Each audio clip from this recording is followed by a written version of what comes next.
Hello, everyone, and welcome back to SALT Talks. My name is John Darcy. I'm the managing director of SALT, which is a global thought leadership forum and networking platform at the intersection of finance, technology, and public policy. SALT Talks are a digital interview series that we started in 2020 with leading investors, creators, and thinkers. And our goal on these SALT Talks is the same as our goal at our SALT conferences, which are resuming in September of 2021, I might add, in New York. We'd love to have our guests join us at that event today, assuming that we're able to host it safely. But our goal is to provide a window into the mind of subject matter experts, as well as provide a platform for what we think are big ideas that are shaping the future. We're very excited today to welcome two guests to SALT Talks, again, with our guest moderator, Sarah Kunst. I'll read you a little bit about our two guests and also introduce Sarah before I pass the baton. But Trier Bryant is the co-founder and CEO of Just Work. She's a strategic executive leader with distinctive tech, Wall Street, and military experience spanning over 15 years. She's previously held leadership roles at Astra, Twitter, Goldman Sachs, and proudly served as a combat veteran in the U.S. Air Force, as a captain leading engineering teams while spearheading diversity, equity, and inclusion initiatives for the Air Force Academy, the Air Force, and the Department of Defense. Additionally, Trier advises leading companies like Equinox, Airbnb, SoundCloud, Alto, Rockefeller Foundation, and others on their talent and DEI strategies. Trier earned her bachelor's in system engineering with a minor in Spanish. Yo hablo un poquito español también, Trier. And bueno. From the United States Air Force Academy, beat Army, sink Navy, right. Where she played Division I volleyball. Kim Scott is our other guest today. She's the co-creator of an executive education company and workplace comedy series based on her best-selling book, Radical Candor, Be a Kick-Ass Boss Without Losing Your Humanity. Kim led AdSense, YouTube, and DoubleClick online sales and operations at Google, and then joined Apple to develop and teach a leadership seminar. Kim has been a CEO coach at Dropbox, at Qualtrics, Twitter, and several other major tech companies. Kim received her MBA from Harvard Business School and her bachelor's from Princeton University. I feel very unaccomplished sitting in this virtual room here today with Trier and Kim, but we're very grateful to have them here. And as I mentioned, hosting today's talk again is our recurring guest host, Sarah Kunst. Sarah is the managing director and founder of Clio Capital, a venture capital firm. With that, I'm going to turn it over to Sarah to begin the interview, and I'll pipe in at the end if I have some questions. I'm always lurking during these interviews, Sarah. Awesome. We love your lurking. Well, so excited to be here today with two friends who are just doing something really, really amazing that the workplace desperately needs always, but maybe even more now in the crazy world we live in. So, let's just kind of jump right in. So Kim, how did you go about writing about giving feedback in Radical Candor? A term that I use as a radically candid person a lot in my life, to addressing kind of workplace injustices with Just Work. You know what, Sarah, you played a huge role, probably a bigger role than you realize in that. You and I were on a panel together, and I was sort of making some comments that were encouraging people to kind of go along and get along, which is not really in the radical candor. I was not walking the radical candor walk. And you said to me, you know what the problem here is, Kim? The problem is people will listen to you. And I had never thought of that as a potential problem. And you helped me understand that I was kind of in denial about the things that were happening to me in the workplace and the things that were happening to other people in the workplace. And I was also sort of succumbing to the default to silence. And there is the thing that gives me optimism about the world today is that people are speaking up more than they have in the past. And you can't solve problems you refuse to notice. So thank you for forcing me to notice this problem of workplace injustice. Yeah, that you are welcome. There's a lot of it. So that's awesome. And Trier, with your kind of deep expertise in sort of DEI, this partnership seems ideal. So one, kind of tell us about the partnership and how, you kind of got excited about working with Kim and Kim, how you found Trier and then like how did sort of creating the company come about? Yeah. So I've known about Kim and Radical Candor.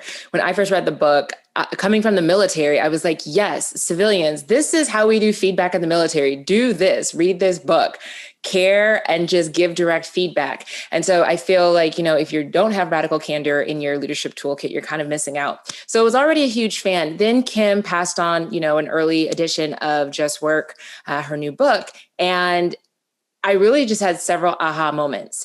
I really reflected and, put my own stories and experiences from the military, Wall Street, tech, putting them on the framework and realizing there were things that, I wasn't taking responsibility for, of like causing harm, but then also of person who has been harmed and not being able to name certain things.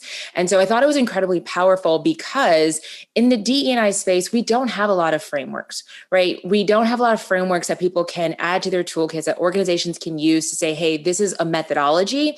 And so I was like, Kim, this is really good. Like, how do we get this into as many organizations as possible? Now, I also give Kim a lot of Radical Candor on, as a chief people officer, things that she recommended, being like, Kim doesn't really work that way, but I think we understand what you were getting at. And so then we just started discussing how we could partnership and do that. And that's how Just Work, the company, came to be.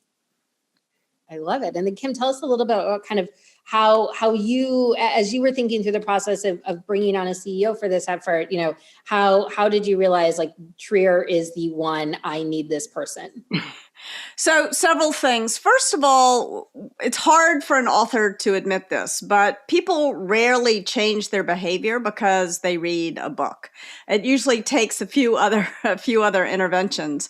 And so I knew that we needed to help leaders roll out the ideas that I had put forth in the book. And in a lot of ways, actually, Sarah, once again, you helped me realize this. I was talking to you about this idea, and you said you really need someone with deep DEI experience, because in some ways, I'm sort of like the person who's had several root canals, but I'm not a dentist.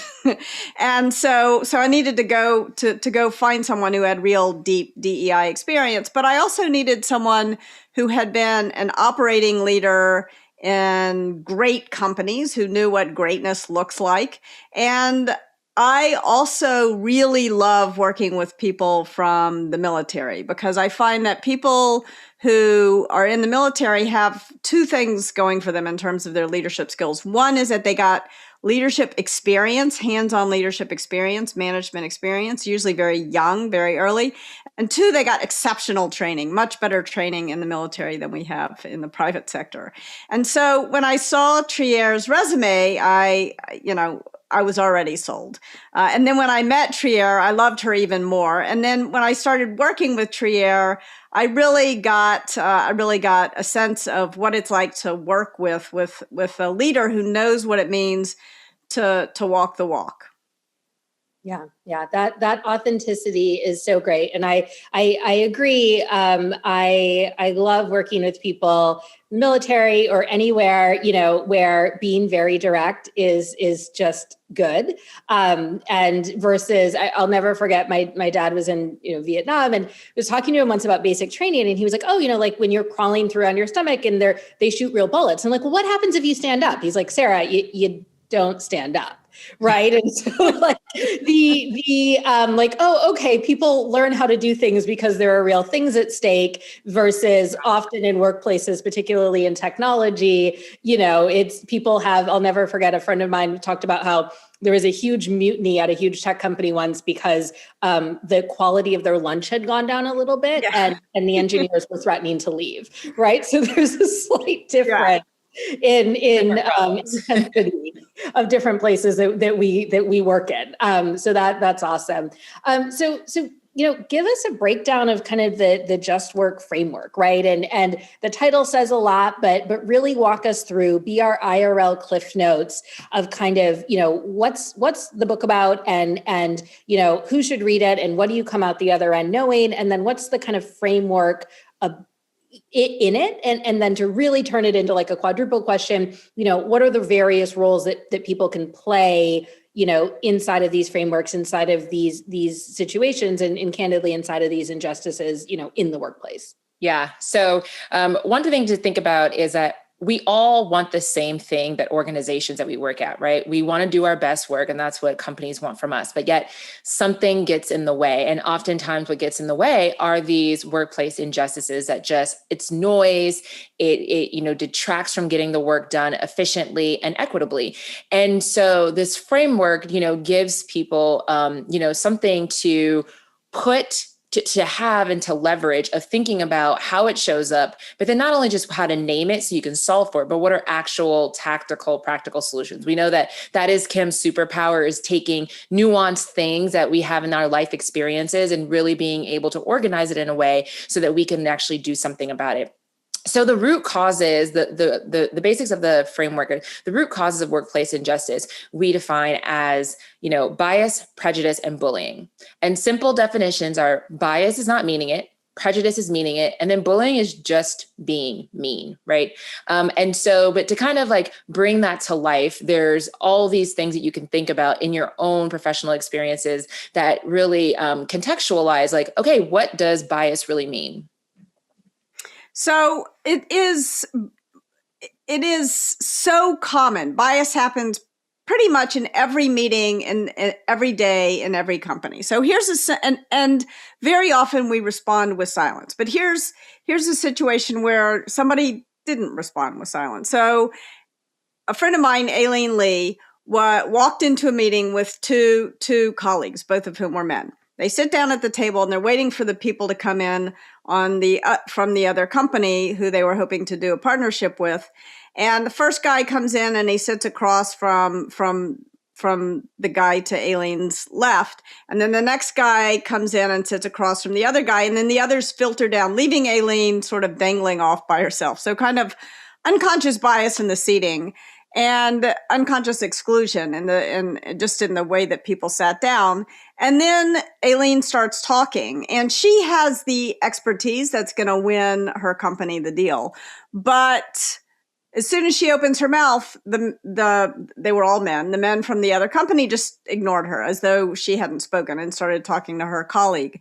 And this happened 2 or 3 times. And eventually her colleague realized what was going on. And he stood up and he said, "I think Aileen and I should swap seats." And they swapped seats. And the whole tenor of the meeting changed because everybody realized what they were doing. So he was just sort of holding up a mirror and using an I statement to help people understand what was going on and to change it. However, this almost never happens. It sounds so simple, but it almost never happens. So what can leaders do to make that kind of thing happen more often? And so, one of the things that we recommend is having a shared vocabulary and a shared norm when bias happens. So for example, we call these bias interrupters. So a shared vocabulary could be, hey, as a team, when we see bias either being exhibited through behaviors or attitudes, there's a word or phrase that we're going to use, and then everyone knows, okay, that's an alert. So it could even just be biased alert. One of the things that we've been doing in our course is we throw a purple flag. And Kim actually went and got purple flags for people in the course.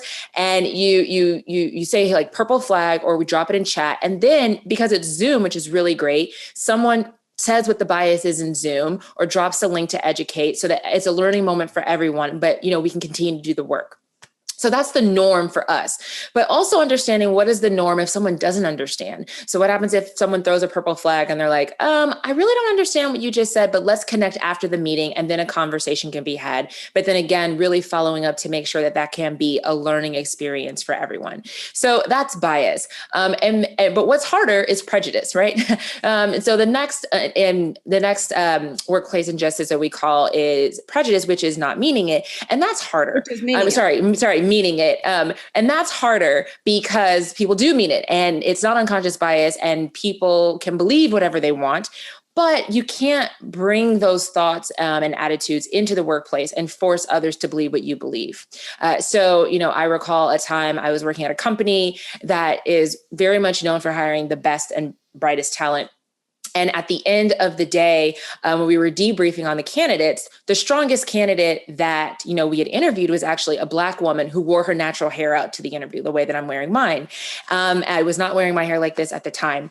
And so at the end of the debrief, it was very clear that this Black woman was the top candidate, except for the hiring manager said, I'm not quite sure we're going to be able to go out to offer with her. And so I dug into that to say, well, why not? Like, what's the issue? And the hiring manager said, well, Trier, her hair is not like ours. We can't put her in front of the business, right? It's not professional. Now, that's prejudice because she really meant that. She really thought that a Black woman wearing her natural hair and working in front of the business was not, professional. And so we had to confront that and deal with that. And so that's where we talk about using an it statement.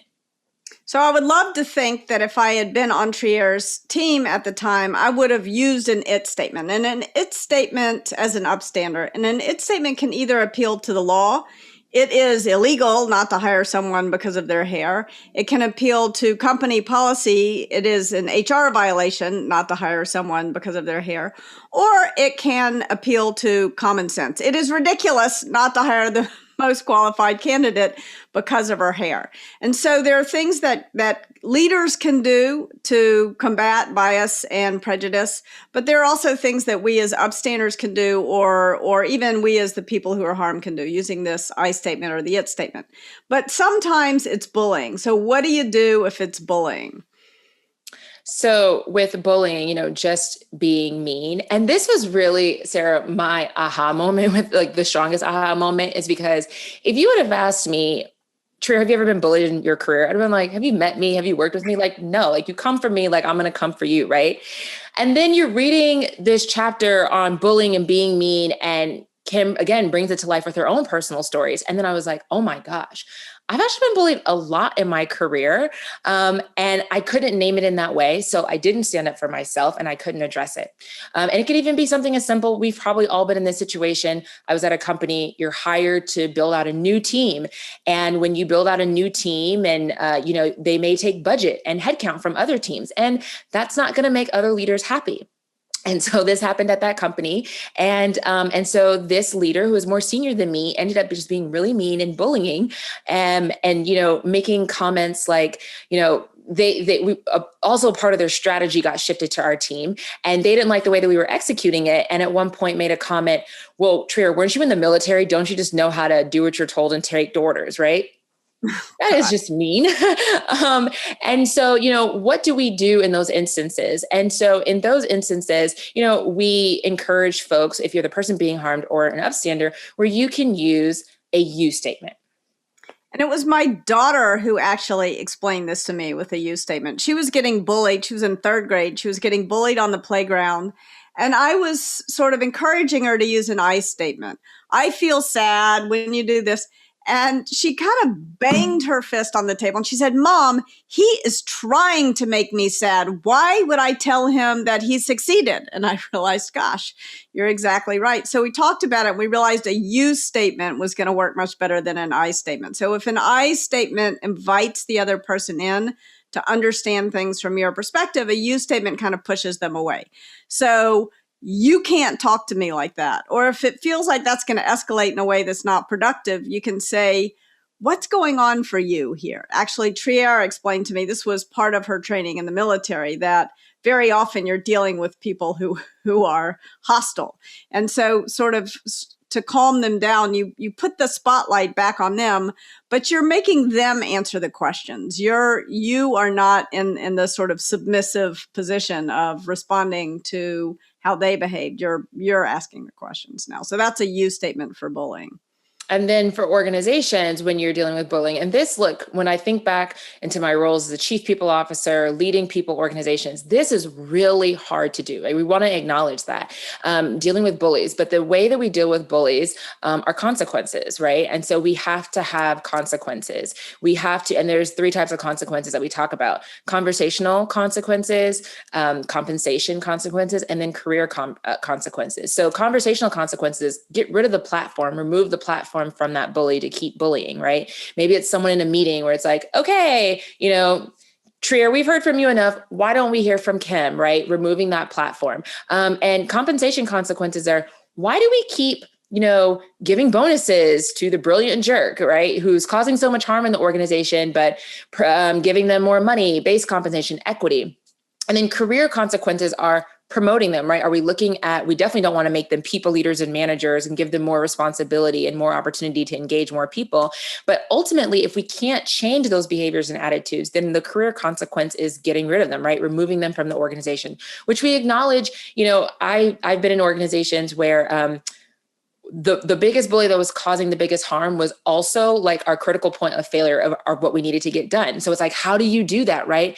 But there's that tipping point in an organization where if we don't manage those attitudes and get rid of those bullies in our organization, they truly can just impact the culture in a very, very negative way. So those are sort of the core problems, the root causes of workplace injustice. But of course, when you layer power on top of bias, prejudice, and bullying, things get much worse, very quickly. And so when you layer power on top of bias or prejudice, you get discrimination. When you layer power on top of bullying, you get harassment. And when you layer power on top of touch, you get physical violations. So we can talk more about that. But Sarah, it looked like you had a question. Yeah, no, this is great. Workplace bullies, man. This is like real stuff. My personal favorite intervention, which is probably more effective outside of organizations than inside, is like, I'll just go full Karen. I go talk to people's bosses. Nothing makes me happier than when I'm like, oh yeah, I know your boss's boss, and guess who's about to have a conversation. And it's a great way to help. I used to watch a lot of like rehab TV in college. It was very popular, like intervention. You bring the bottom to someone and you help them understand that their behavior is just not really going to be possible much longer, So when I have the leverage, that's my favorite. I think that's a consequence too, right? Like bullies have to understand within organizations that if you are going to engage and treat people in this way, there's going to be consequences, right? So I love that. The key thing there, though, Sarah, is you've got to have some faith that their boss is going to create a consequence for them, which is not always the case, unfortunately. Oh, totally. And it is a very privileged and kind of oddly, it's an interesting situation to be in, right? As somebody who has both a kind of apparent or visible lack of privilege, but then sometimes, behind the scenes actually has that leverage is not something that most people are in. And so when I'm in those situations, sometimes I just sort of explain to myself or other people, like, I might be the 2 or the 3, but I am not the 1 today. So, it's that you find something out. And I think that those are good reminders to people that, no one is above, no one is out of reach if there's somebody, more powerful who decides that they don't get to behave that way anymore. But, that's not always the case, but sometimes it is. Yeah. This is great. So perfectly dovetailing with that, Kim, there are a lot of personal stories in the book, for you, other people. You write about conversations between us even, was this book harder to write than Radical Candor? And then also, was it harder to get permission to include anecdotes than Radical Candor? This book was way harder to write than Radical Candor. It was really at some point it was me wrestling with all my own demons and really struggling to overcome this sense of denial that had pervaded too much of my career. But it also was way more meaningful and more satisfying than writing Radical Candor. I really felt a sense of accomplishment when I finished that. I felt that with Radical Candor too, but I felt a greater sense of accomplishment. I think it's also a harder book for people to read, frankly, than Radical Candor. There are a lot of hard stories in there, but the thing that has been really satisfying to me talking to readers since it came out is that people are starting to take action and in very specific ways. Alan Eustace, who is an engineering leader here in Silicon Valley, sent me an email and he said, I read the book and I just made an offer to a woman yesterday. And he said, before I read your book, I would have asked her what her salary was and matched it. And now I asked her what the salaries of the men who she worked with was. And I matched that. And I was like, yes, success. Those are the kinds of simple things that people can do reading the book. I also have found it really interesting the way that this framework plays out in different cultures. One of the companies that I advise is a unicorn in Turkey, a Turkish gaming company. And the leader there said, this is really helpful for me to not just work on gender bias on the team, but also there's regional bias, there's religious, and we all have to work together as a team. And so that was very satisfying for me to hear that. So that's been really, really cool. And then you had a third part of your question, which I've forgotten about. Yes. So was it harder to get permissions from people to tell their stories this time? You know what? It really wasn't. I was really inspired by, there was not a single person who I said, I want to write this. There was not a single person who said, no, you can't write it. I mean, there were a couple of people who said, maybe take that part out, but this part out. I didn't name organizations or people in the story for the most part, except when it was a very good story, as with you. But there were a lot of bad things that happened. And the reason why, this is a controversial decision, so feel free to push me on it. But the reason why I didn't is because the kinds of things that I describe in the book don't just happen at one place. And it wasn't just one company or one person. They happen everywhere. They're sort of universal kinds of things. So I wanted people to realize that what I want to focus on in this book is solving the problem, not sort of calling out one individual or one company. Yeah, that's so true. I was involved in a Me Too situation, and after there's sort of this big, oh, good, we got the bad guy, and it's like, no, like we are all bad guys, and like we all are a part of these power structures. White male patriarchy is not a person; it's a power structure. Yeah. So John can be fighting against it, and somebody who looks like me can be helping uphold it because that's how it works. And so I always want you to tell me the names, but that's for wine in the mountains. But I think in general, it is important to globalize that it's not just one bad actor. It is, an entire bad theater production that we are a part of. So I agree with that. Absolutely. And the thing about that is that, Sarah, I get the question very often, what company is doing it right? What's the company that's doing it right, that's not having these issues? And the answer is there isn't, right? Are there some organizations that are doing better than others? But what I also have told my recruiting teams and my people teams in the past is that people join great companies and then leave bad bosses, right? And so we really have to be thoughtful about who are the leaders and the decision makers within our organization, because they have such a huge impact on, preventing and mitigating these workplace injustices. And so, I always tell people go work at a great company, but really get to know the leader that you're working for and how they would handle with these situations and not put you in a lot of these situations, right? And so having those conversations when you're thinking about your next role or taking something on, or who you partner with on your next, company. So those are some of the things that, I encourage folks to think about as well. The reverse is interesting that I've seen too, where, sometimes if you're really disillusioned or if you're not sure you love somebody who's 5 levels above you, you can be nervous. But if you like your manager, then, that is better than going to a job where your manager might not be great, but you idolize the CEO. And I've personally had that happen to me where a founder, I wasn't a fan, but I never, I would have talked to him 3 times over my entire tenure. So that might have been a miss. So it's interesting how much importance we place on good companies when companies are just a bunch of people who all get paid by the same company. Yeah, and also companies are not monolithic. Bad things happen at good companies, unfortunately. And even within a company, you may be, as Trier said, working with someone who is going to shield you from a lot of other bad stuff, but that doesn't mean bad stuff isn't happening. And I think it's also really important with these things. People people really want this example of this perfect place. And it's dangerous because bias, prejudice, bullying, these are not problems. There's no place in the world where these problems have been eliminated that I can imagine. And to say that they have been at a particular place is a form of denial. I think that rooting these things out, it's like staying in shape or eating well or doing the dishes. Like, these are things we're going to have to keep doing every day, but they're worth doing every day. There's no crash diet for injustice. No crash diet for losing weight. Absolutely. Yes. I love it. So Trier, when it comes to the power dynamic, like, where do you see organizations just completely fall short most often?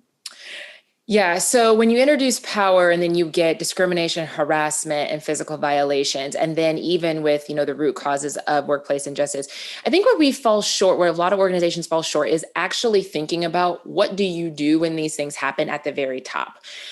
Even the organizations that look down and to say, hey, how are we taking care of our employees? But like, what happens when your CEO is the bully? What happens when, your chief people officer is a person who is being harmed, right? But they're the person responsible for solving it. Or it's really interesting. We've had the opportunity to talk to a lot of groups of, we did a talk with an organization of museum directors. And we got so many questions about injustices occurring between them and their trustees. And also, founders talking about engagements with their investors or board members. And so I think that's where we're not thinking about the power dynamic, and we're not thinking about what happens. I can recall the first time I was in a board meeting as a people leader at this company. And I was one of, two women in the room, but we had both recently just been hired. And that first meeting was so terribly uncomfortable, simply just because of language, like the language that these men had been, very comfortable using. And now you have two women, and no one really thought twice to just continue to use some very inappropriate language. And it was that moment I was taking notes, because this is my first board meeting, some of their other board members. And afterwards I went to the CEO and I said, so look, this is not going to happen again, right? Here's what happened. Here's the feedback. You can send the email, I can send the email, but next time I'm going to call it out in real time. And next time I need you to step up and call it out as well, because you do acknowledge that this is not appropriate. Like, it shouldn't have been appropriate before you had no women in the boardroom, but it is definitely not going to be tolerated now. And so those are the conversations that we need to start having before the injustice occurs, before the bias pops up, or, the harassment, so that people in these leadership roles know how to handle it. Though that's where I think that we're not having the conversations. And not creating the kinds of checks and balances that make it, it's never going to feel safe, but that make it at least not suicidal to go and call this kind of behavior out, because it is hard. It's hard to speak truth to power. And the only way to make sure that people will do it is to limit power with checks and balances. So I think that is one thing that's really important. And even in organizations that have done a really good job creating checks and balances, so they've sort of systematically stripped unilateral decision-making authority away from managers at the company. So a manager can't hire somebody unilaterally. They can't fire somebody unilaterally. They can't promote somebody unilaterally. There's checks and balances at every system, so that at every point in the process of the employee life cycle, so that if a manager is a problem, the employee has someone to turn to and somewhere to go. But even at those companies, there is a problem, which is money, basically. They haven't created, the CEO is a billionaire many times over, and some of the entry-level employees, at one point my husband was at a big tech company and I was at a fast-growing, hot startup. And we both had employees who were living in their trucks. And that just shouldn't, and both of those companies, the CEOs were billionaires many times over.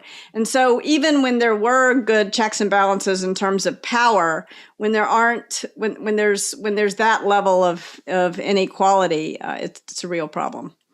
Great time for me to push my favorite topic, which is build more housing, because the sad, terrible thing is those people were probably making six figures. It's just that we live in, major cities where that plus $1 million can help you try to get in a down payment on a house. So yes, that and rant and soapbox. So Kim, what radical candor feedback have you received since Just Work was released? So some of the feedback on Just Work that I've gotten is that it is very hard to read. That several people have said, you know what, if I didn't know you, I may not have gotten through the book, in fact. And one person in particular said the reason that he wouldn't have gotten through the book is that he didn't think that these issues applied to him. He didn't think he was biased. He didn't think he had any prejudices. He didn't think he ever bullied anyone. And he said, I was halfway through the book before I had this revelation that, this does actually apply to me. I'm not reading this as a favor to Kim. This actually is helpful. So he said, you need to figure out a way to help people understand, to help people notice that these are problems that apply to them. So I think that's one of the issues. I think the other feedback I've gotten is that we are all exhausted. We're all tired. And when we want to read something right now, we might want to curl up with a good novel or a mystery, more of a beach read. And so I have no solution to that. I don't know how to turn this book into a beach read. But the one thing that I will say that I'm trying to do is tell more positive target identification stories. So there are a lot of stories out there of people getting this stuff right, doing the right thing. And I think that part of the reason why we have such burnout around these topics is that it feels a little bit like being stuck in traffic. It's not clear what you can do about it. And so by focusing on stories about people who are doing the right thing, and it wasn't even that hard to do, like the Aileen Lee story at the beginning of our conversation, and it made a big difference. And I think if all of us can take a couple of little steps every day, we can actually begin to turn this thing around. I love it. John, what steps are you taking? Well, I'm learning a lot from this conversation. Need to pick up Kim's books. I'm not yet, I wouldn't say a senior executive at the organization in which I work, but as somebody who, increasingly manages people, I love some of the conversations, especially that Sarah brings on to Salt Talks. And one of the things that bothers me to hear stories of is situations. You talked about checks and balances. You've had a couple guests on, Sarah, that have talked about this, where they're brought in to, do DEI work or be chief people officers. And they come in and they observe an environment that's extremely toxic and in a lot of ways offensive. And they're fired within 3 months of working there because the CEO says, oh, this is not what I signed up for. I was trying to tick a box, not actually hear truth to my face. So it's fascinating to hear you guys talk about how do you construct those systems, without creating the front stabbing. I was laughing at that, Kim, because my boss, Anthony Scaramucci, who you might know, he used that term during his brief time in politics. But front stabbing isn't productive either, where people are so aggressively or obnoxiously aggressive, as you say. But yeah, it's just fascinating to hear these stories. A couple questions I have for each of you. You talked about how bad things happen at good companies, and a lot of times that happens at scale. And I think when we've talked to other people on Salt Talks, or I've talked to other people that work at big organizations, you've also read news stories about founders at startups that get acquired by a big tech company, and they struggle to translate that culture into a bigger environment. So my question, Kim, is when you get into these massive environments and you've worked at big tech companies, how do you maintain a culture in a large organization? How do you, not let it run amok where you have managers that ramp up the level of politics and the different destructive behaviors that you mentioned in the Matrix? How do you create that strong culture at a large organization so you don't have to go around putting out fires so frequently? So I think there's several things you can do in big organizations, also useful to do this in small organizations. But one of the things that we recommend is that you start to quantify your bias. So if you start to look at who you're promoting and then you cut that data by gender, by race, you will begin to notice that there's some bias. You can believe one of two things. Either the underrepresented people in your organization don't deserve to be promoted, or there's some bias. And I choose to assume that there's some bias. So how can you begin then? So now you see it, you get what you, and so now you're going to fix it. And you're probably not going to fix it right off the bat. You're going to have to do some digging to fix it.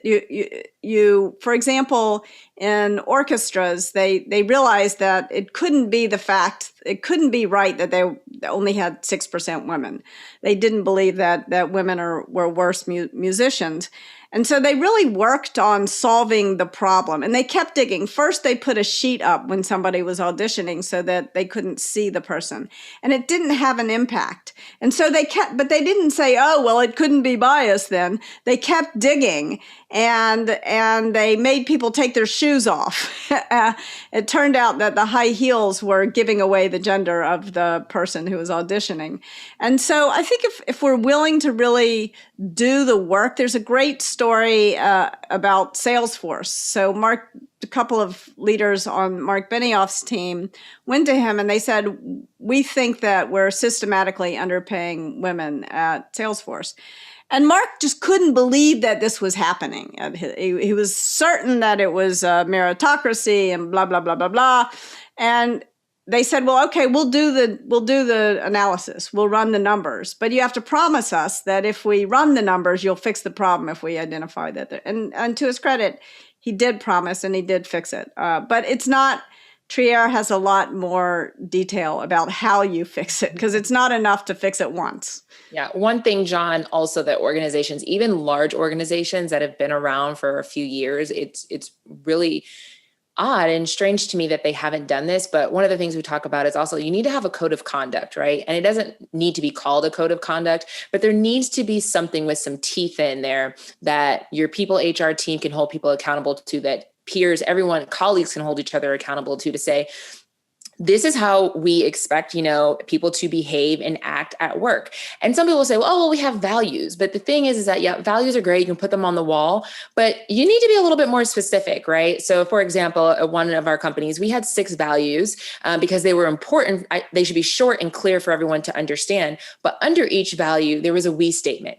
3 we statements. And that really helps people identify what does that value look like of how it shows up every day as an employee in this organization. So you can have a value that says communicate fearlessly, but you also need to have some statements of what that means, because people can take that and be really disrespectful and say, well, I'm communicating fearlessly, right? So we need people to understand, and so what is it that we expect day to day from our employees? And then we don't have to run around and put out fires when we manage people's expectations and set those expectations up front of what we expect in our organization. Right. And Trier, you've worked in a lot of different environments. So you have a military background. You worked at Goldman Sachs, you worked at Twitter. So you've worked across a variety of different industries and different environments. Are there different industries that you think do a better or worse job at rooting out, these biases and prejudices? And, why do you think some of those industries are more successful? And where do you think the ones that are lagging behind, first of all, why do you think they're lagging and how do you think they can reverse that? Yeah, I appreciate the question, because I do think that there is a difference. And I think that comes down to when organizations understand and tie this work to their bottom line, that's when people are held accountable and that's when things change, right? What I have found is Goldman, and no organization is perfect, right? Goldman does a really good job in a lot of these areas, because when they find out that this impacts their bottom line, because everything at Goldman is about making $1 or losing $1, and where they're trying not to lose $1, right? So when they find out that these things are impacting their bottom line, they handle that very, very quickly, right? Versus in tech, it's so interesting that a lot of organizations in tech are like, it's the right thing to do. Like it's nice, like all the softness of it. And it's just like that goes out the window when you have a bearish quarter, a bearish, year. It's the first thing that gets cut. We saw that with COVID, right? COVID revenues started changing. DE&I programs and programming initiatives and teams were getting cut left and right. And then what happened? We had the summer of 2020 with all the Black Lives Matter protests and demonstration. And then companies were scrambling because they had just cut their DE&I budgets, right? So when you can tie it to the bottom line, when you tie it to your revenue, the things that you actually care about and that your leaders care about and your board cares about, that's when you're going to hold people. That's when you're going to really start to drive that change. And we just have to stop talking about it, and we got to get tactical. And that's why that is what excites me about Just Work. By no means is this one framework going to solve all the problems, but hopefully it gives people something to add to their toolbox. And also hopefully it inspires others to give us more tools that we can add in the DE&I space that organizations and leaders can leverage. Right. And I would love to have you guys both at our SALT conference in September that I mentioned. We're having a couple panels on this exact topic. One with Les Brun, who's the CEO now of Ariel Investments Project. It's called Project Black, where they're investing in Black leaders and using data that shows that investing and diversifying your companies just it accretes to the bottom line. We're also going to have representatives from Goldman Sachs there. Your alma mater. They have a new initiative, 1 million Black women. So we're going to have them there talking about that. There was also a study, our conference is actually right before the UN General Assembly, that the UN Commission, it's called Capital as a Force for Good, that studied empirically all this data around impact investing, diversity and inclusion and equity being a big part of it. The URL is forceforgood.org, a very comprehensive report. So it's great to see more data coming out about these topics, and it's going to be a featured part of our discussion at the SALT conference. So would love to have you guys there. Kim and Trier, you can respond to this question as well. But as I look at the radical candor matrix, which I find fascinating, ruinous empathy is on there. And I also find, I think maybe personally, as I manage people sometimes, and I've seen this around organizations that I've worked in, you have people that are extremely nice, but they don't communicate clearly in a way that sets expectations. This is both in terms of eliminating biases and maximizing performance. So how do you observe ruinous empathy, and what does that do to an organization when you have leaders that aren't honest, not because they don't care, but because they don't know how to communicate properly? Yeah, it's a really great, it's a really important and all too common manifestation of unconscious bias, this ruinous empathy. So I'll give you an example that someone shared with me. He was working on increasing diversity at a big bank. And he said, I would observe the following over and over and over again. Senior banker goes to a meeting with a client and brings along an analyst. Week one, the analyst is a man and the senior banker is a man. The analyst screws up, makes a mistake, and in the cab ride back to the office, the analyst hears about it in no uncertain terms. And the next week, similar client, same senior banker, this time the analyst is a woman. The woman makes the same mistake that the analyst the week before did, but this time the senior banker does not tell her in a way that she understands what went wrong.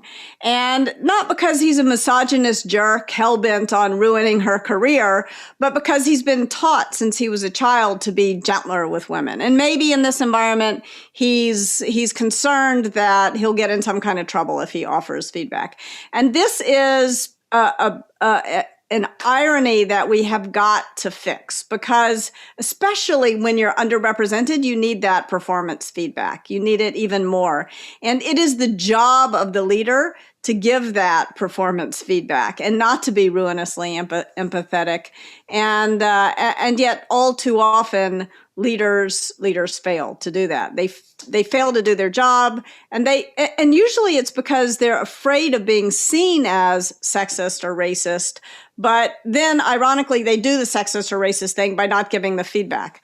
So I think it's really important to focus on this. One of the best descriptions of this problem is in Claude Steele's book, Whistling Vivaldi, where he talks about how this happens over and over and over again. So really important to be radically candid, not only about things like saying too many times in a meeting, but about bias. Did I say that many times? I wasn't aware. You did not. I said That's my canonical radical candor story. Well, Trier, I don't imagine that ruinous empathy is a problem in the military, which is maybe why the military is such a highly effective. But is it a problem in the military, or how have you observed it in other environments? You'd be surprised. Actually, in some cases, it is for the same reasons that, Kim just explained. I know for myself, I remember the first time this white male general sat down and gave me a lot of feedback very directly. And I was a first lieutenant. So I was like probably 2.5 years into my career. And it was like obvious stuff, right? It was so obvious. I was like, Sarah, thank you for that. But like, why hasn't anyone told me that, right? I mean, it was obvious stuff as if I had spinach in my teeth for 2.5 years and no one told me to take it out, how obvious it was. And he looked at me and he said, well, Trier, he was like, you're intimidating. And I was like, okay, sir. And he was like, and I don't think you are, but you are a Black woman, you are an officer, you're an Air Force Academy grad, and you are intimidating. And he said, so people are not going to give you that feedback. And he gave me, he gave me a lot of advice, one of my best mentors and sponsors. But one of the things he said, because of that bias, people aren't going to give you feedback. So you have to go out of your way to go and get that feedback. And then the other thing that he told me that I will share, because I think that this is powerful on either way, is he said, you should always have a strong white male mentor. And he said, because that you can have a really good relationship with that will mentor you the way that they are mentoring other white men. It's like a lot of times we have bias through our mentoring as well, right? Like, oh, well, I'm not going to tell you what to do that because you're a woman. So I'm going to tell you something different. Or you're Black, you're going to do something different. And so he would mentor me. He was like, I'm going to tell you what everyone else is telling all the other white guys that you have to compete with.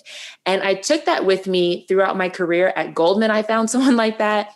At Twitter, I found someone like that. In tech, and it's just been really powerful. But the other thing that's powerful is that when I do have those conversations, I also go and encourage them to go and mentor more people that don't look like them and to not have that bias filter when they are giving them, perspective and guidance.